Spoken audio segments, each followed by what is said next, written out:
Olá, amigos, sejam bem-vindos ao meu canal. Eu sou a Eliane e no meu canal eu vou falar sobre literatura e arte. Se você gosta desses assuntos, então fique comigo. Bem, hoje eu vou falar sobre a pintura no Egito Antigo. Mas antes de começar, dê o seu like se você gostar, o seu dislike se você não gostar, ative o sininho para receber notificações dos próximos vídeos e inscreva-se no meu canal. Gente, se inscreva no meu canal, vocês não pagam nada e me dão uma força. Bom, o Egito, né, é uma civilização muito antiga, de 4.000 anos antes de Cristo, mais ou menos, né? Vocês estão vendo aí o mapa do Egito Antigo, né? Banhado pelo rio Nilo, que é um rio bastante extenso, né? E nós vamos falar sobre a pintura, né? Porque a arte egípcia antiga é muito, muito vasta. Vou falar da pintura. Bom, os egípcios, né? Eles tinham toda a arte deles, principalmente as pinturas, eram dedicadas à religião, e a religião deles era muito ligada à questão da morte, a vida depois da morte. Então, o que nós conhecemos desse período, dos faraós principalmente, são as pinturas encontradas em tumbas, né? E nessas pinturas nós temos, então, que são afrescos, né? As tumbas são ricamente ilustradas, vamos dizer assim, né, com muitas pinturas, né, e são afrescos, né, afresco é uma técnica de pintura em que se pinta no reboco ainda fresco, né, você faz uma parede, né, você aplica o reboco, que no caso era gesso, né, enquanto está sem secar, né, enquanto está fresco, você aplica a pintura. Isso faz com que a pintura dure bastante, tanto que essas pinturas são muito antigas, né. Então, nessas pinturas, como eu falei, tudo ali é dentro dos cânones religiosos da época, né. Eles acreditavam na vida após a morte, mas não assim no céu, numa coisa assim. Eles acreditavam que as pessoas, e principalmente no caso eles faziam isso com os faraós, né? As pessoas acordavam no outro mundo e precisavam de tudo que eles tinham, móveis, joias, né? E animais e tudo mais. Então, nas tumbas dos faraós, que são tumbas grandes, né? Se encontraram bastante objetos pessoais deles, né? E nas paredes também eles pintavam, né? As cenas da vida do Egito. Tem a cena dos camponeses, do boiadeiro, que é interessante. Tudo isso também fazia parte da vida que a pessoa, quando acordava da morte, encontrava tudo que já tinha visto, tudo que já tinha vivido.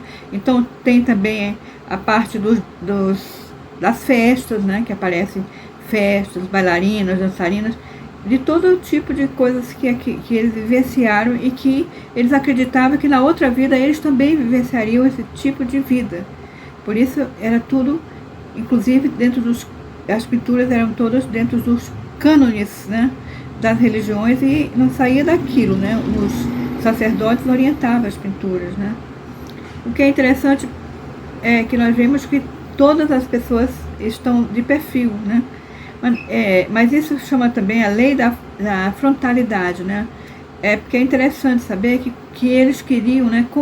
Como é um desenho que não tinha perspectiva nessa época, né? Então era um desenho linear, né? Bidimensional. Eles queriam que aparecesse todo o máximo do corpo da pessoa, porque isso também simbolizava que no outro mundo eles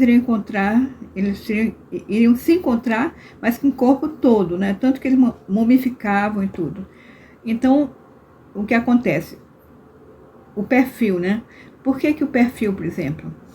O nariz, quando você desenha linearmente, né? Você não consegue desenhar essa parte do nariz muito, principalmente se você, como naquela época não tinha perspectiva, né? Então, a maneira de desenhar o nariz mais completo possível é de perfil. E os olhos? Bom, os olhos, de perfil, você vê que os olhos quase não aparecem, é só um cantinho do olho que aparece. Então, os olhos eram feitos de frente, desenhados de frente. E a parte do dorso, né, que é a parte do corpo que é maior, né, também é feito de frente, né.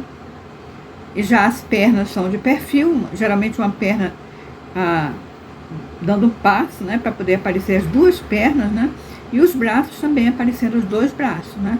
Então isso é tudo dentro do que eles acreditavam, da religiosidade, né? Você vê também que as pinturas, geralmente dos faraós e dos deuses, têm uma pose hierárquica, assim, né? E já, assim, sempre de pé, né? Bem, bastante hierárquica, né? Nós estamos vendo, por exemplo, aí a Nefertiti, né? Com a sua túnica a rainha Nefertiti, né? Com sua túnica de linho, ao lado, fazendo uma oferenda a uma deusa, né? Então nós temos a deusa com a roupa da deusa, que é um traje com duas alças, vamos dizer assim, e a Nefertiti com a roupa de linho, né? De linho, fazendo as oferendas, né? É interessante saber, né, que eles desenhavam, você vê que eles não tinham um desenho tão primário assim, porque você vê nessa cena que você está vendo aí, que é a cena do faraó caçando com a sua esposa, né, e o filho, né, você vê que as figuras do faraó e da esposa estão de perfil daquele mesmo pose hierática e tudo, mas já os pássaros, o gato e toda a flora também é minuciosamente desenhada, que você pode distinguir o tipo de pássaros que estão ali, o tipo de peixes que tem ali, tudo você pode distinguir os detalhes. Então, com certeza a figura humana era retratada dessa forma por questões religiosas também, né? Mas a pintura também acontecia em papiros, né? Em rolos de papiros, porque assim como as grandes tumbas eram dedicadas aos faraós e suas famílias, né? As pessoas comuns também seguiam essa religião e também queriam passar para a outra vida continuar uma vida, né? Então eles levavam um papiro, né, um rolo de papiro muito grande com cenas da vida deles, né, cenas também, como você está vendo aí, né, que para entregar para Osíris. Osíris é o deus que julgava as almas dos mortos. Você está vendo aí o Osíris pesando, né, a alma do morto. Do lado tem uma pluma e do lado é o coração. O coração tinha que ser tão leve quanto uma pluma, né, para poder entrar na vida eterna, né. Então esse papiro que era usado para as pessoas que não eram não eram da nobreza nem nada, é chamado Livro dos Mortos, né? Agora, a cor também é muito simbólica, né? Tudo era simbolismo, né? Então, por exemplo, nós temos a cor verde, né? A verde significava o frescor e a juventude, a cor do papiro, né? O papiro é uma planta que eles usavam para quase tudo, para fazer o papel, que seria o papiro, não papel, mas para escrever, fazer o papiro, né? Usavam também para fazer pincel, porque os pincéis, né, eram feitos do caule do papiro mastigado, até formar um pelinho para fazer o pincel, né? E você vê que tem essa cor, tem simbolismo, né, o simbolismo da juventude e do frescor, né?